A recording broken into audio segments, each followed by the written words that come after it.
Bienvenidos a Tercera Opinión. Hoy vamos a hablar de los nuevos creyentes. ¿Por qué hay que tener cuidado con los nuevos creyentes? En el mejor sentido de la palabra. Los nuevos creyentes, cuando conocen de Dios, conocen a Dios, entran en esa etapa en la que creo que todos hemos pasado, el primer amor. Ese mismo sentimiento, esa misma emoción cuando nos enamoramos por primera vez. Cuando tenemos el carro por primera vez, nuestra nueva casa o la casa por primera vez. Esa primera etapa, ese primer amor, tarde o temprano pasa a formar parte de la cotidianidad, del día a día. Ya empezamos a ver las cosas diferentes, nos damos cuenta que ese amor que tenemos por una persona pues está hasta cierto punto condicionada, vienen las decepciones, las frustraciones, y eso pasa igual con el nuevo creyente. Lucas 8:13 dice, creen por algún tiempo, y en el tiempo de la prueba se apartan. ¿Qué sucede con el nuevo creyente? Que por supuesto todo le parece hermoso. Es hermoso realmente, pero tiene las expectativas demasiado altas. Ve al pastor y siente que es un superhumano, como un semidios, a los líderes de la iglesia, a los hermanos, los ve como superhombres, superpersonas, ¿ok? Y en esa etapa no le cuesta ser consciente de que no está en un club para ir a divertirse, aunque sí se puede. Pero se le olvida o no está consciente de que hay personas con problemas, que hay personas buenas y no tan buenas, personas con problemas, con dificultades, con necesidades, y que al final, como todos, somos humanos y que tarde o temprano vamos a fallar, vamos a decepcionar, vamos a hacer algo inapropiado. Y estas personas terminan cayendo muy duro, al punto de que pueden llegar a pisar el ateísmo. O sea, se decepcionan a tal nivel, empiezan a hablar lo que es y lo que no es, peste de la iglesia, que eso fue terrible, una decepción. Por eso es que vemos historias de que se convirtió que ahora es tal cosa, que ahora se fue para otra iglesia, que ahora ya no es tal cosa. A ver, un montón de historias, ¿no? Y eso es producto de esto. Entonces hay que cuidar el corazón de ese nuevo creyente. Los pastores, los líderes, la iglesia, cuando sabe que hay un nuevo creyente, tiene que también tener cuidado con esto. En Lucas 8:13, Mateo 13:20 al 21 y Marcos 4, del 16 al 17, nos dice un poco sobre la parábola del sembrador. Reciben la palabra con gozo, creen por algún tiempo y en el tiempo de la prueba se apartan. Una vez más, la palabra lo dice. O sea, la palabra está llena de este cuidado que tenemos que tener, de estas advertencias que nos hacen con respecto al nuevo creyente. ¿Por qué? Porque el nuevo creyente, no importa qué tan gozoso se encuentre, no tiene la raíz suficiente para que en momentos de tormento, de decepción, de tristeza, pueda sostenerse.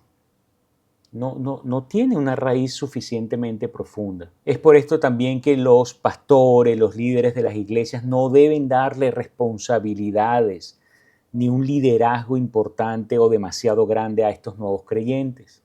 Eso pasa, por ejemplo, cuando ese nuevo creyente es un empresario, un poco reconocido, con una reputación y una trayectoria laboral impecable, y es amigo del pastor o de algún líder. Entonces, no, este tipo entonces le dan una carga considerable, con una responsabilidad espiritual en la iglesia, con unas responsabilidades y un liderazgo que no debería ser así. Estos son errores que muy comúnmente cometen pues los pastores, los líderes de iglesia, precisamente por esta razón que te estoy dando. El nuevo creyente es como un niño que toma leche, el adulto ya come comida sólida. Entonces esto lo dice Primera de Pedro 2:2. También lo vemos en Hebreos 5:2 al 14 y en Primera de Corintios 3, del 1 al 3. Desead, como niños recién nacidos, la leche espiritual no adulterada, para que por ella crezcáis. O sea, esto nos dice que debe ser un proceso, un proceso. Llegó el nuevo creyente y se le da leche, se le va enseñando, se le va explicando, se le va mostrando, para que no termine perjudicándose, dañándose y lastimando su corazón innecesariamente. La vida a veces puede ser dura, cruel, ¿ok?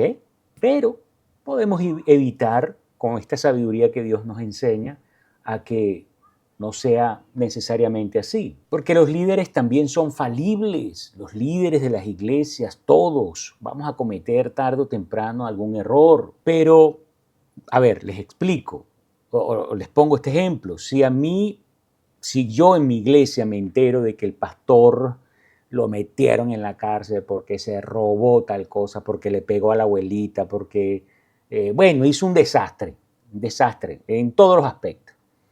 A mí me va y me viene. No me importa. A ver.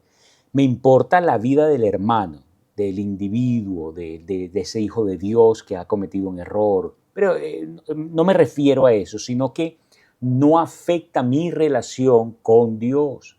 Ese es un grave problema que vemos constantemente en la humanidad, que siempre el ateo, por ejemplo, cuando está en un debate, cuando está en una confrontación, siempre termina diciendo que Dios es malo porque los hombres han hecho cosas muy malas en nombre de Dios. Eso no es mentira. Eso no es mentira. Históricamente la iglesia, las personas han manipulado, controlado, usado la palabra de Dios y a Dios para hacer mucho daño. No es mentira. Dios no tiene nada que ver con eso. Dios aborrece eso. Y Dios no es responsable de tu libre albedrío, de las decisiones que tú tomas. Una persona que decide levantarse de una silla y golpear a otra, porque tú vas a responsabilizar a Dios. Si tú debes de saber que nosotros tenemos una voluntad propia y podemos tomar decisiones buenas y malas. Entonces, esto lo que hace es lastimar a toda la humanidad innecesariamente porque ahí está ese falso concepto de que eso es responsabilidad de Dios. Entonces, concluyo de que no me importa lo que hagan los demás, que si los diezmos que se los roban, no importa que se roben lo que se tengan que robar. Es un problema de ellos o de él con Dios.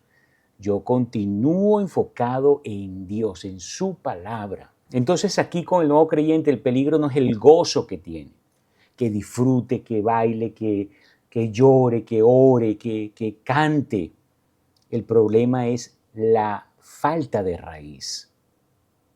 Es la falta de raíz. Y esto lo dice Colosenses 2, 6 al 7. Arraigados y sobreedificados en él y confirmados en la fe. Así que la inmadurez de un nuevo creyente obviamente lo pone en una posición de mucha vulnerabilidad. Es vulnerable. Así que las expectativas muy altas, el poco fundamento, lo hacen muy frágil a la decepción, a la frustración. Y termina apartándose. Y eso fue lo que le pasó a este famoso cantante Farruko, que llegó a una iglesia convertido, con ese primer amor, feliz, contento. Y resulta que la iglesia empezó a cometer un error. Los líderes, los pastores, empezaron a convertirlo en el centro de atracción. Entonces, prédicas enteras como directas a él, hablando de él todo el tiempo. O sea, él se convirtió en el Cristo de esa iglesia, en el centro de atracción. ¿Qué sucedió? Vino la realidad. Él no es ningún Jesús, él no es ningún Cristo. Los pastores cometieron todos esos errores. Entonces este muchacho ahora se decepcionó, se frustró, vio la realidad y ahora se alejó.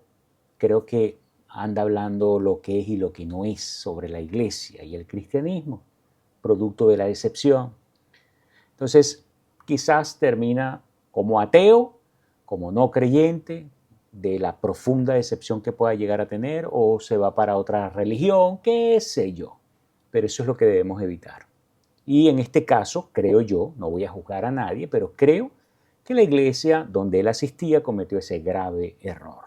Así que no apresuremos nada, vamos a darle tiempo al nuevo creyente, que crezca, que tome su leche, cuidemos el corazón de ese nuevo creyente, así como del resto de los hermanos de la congregación y de todos, pero que pueda crecer saludablemente en la fe y que no se haga expectativas celestiales, en el sentido de que no vea a la iglesia como que es perfecta, que nadie va a cometer un error, que nadie lo va a decepcionar y cualquier otra cosa que se le parezca, porque le va a hacer mucho daño. Cuidar no es desconfiar, simplemente cuidarlo, guiarlo, protegerlo y hablar con honestidad.